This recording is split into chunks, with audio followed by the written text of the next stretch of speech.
My name is Bella, and let me tell you a story. The name of the story is The Boy Who Cried Wolf. There once was a shepherd boy who was bored as he sat on the hillside watching the village sheep. To amuse himself, he took a great breath and sang out, "Wolf! Wolf! The wolf is chasing the sheep." The villagers came running up the hill to help the boy drive the wolf away. But when they arrived at the top of the hill, they found no wolf. The boy laughed at the sight of their angry faces.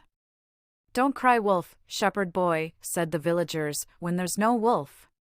They went grumbling back down the hill. Later, the boy sang out again, "Wolf! Wolf! The wolf is chasing the sheep." To his naughty delight, he watched the villagers run up the hill to help him drive the wolf away. When the villagers saw no wolf, they sternly said, "Save your frightened song for when there is really something wrong. Don't cry wolf when there is no wolf." But the boy just grinned and watched them go grumbling down the hill once more.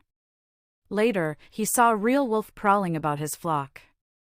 Alarmed, he leaped to his feet and sang out as loudly as he could, "Wolf! Wolf!" But the villagers thought he was trying to fool them again, and so they didn't come. At sunset, everyone wondered why the shepherd boy hadn't returned to the village with their sheep. They went up the hill to find the boy. They found him weeping. There really was a wolf here. "The flock has scattered. I cried out, 'Wolf! Why didn't you come?'"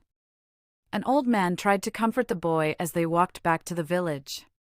"We'll help you look for the lost sheep in the morning," he said, putting his arm around the youth. "Nobody believes a liar, even when he is telling the truth."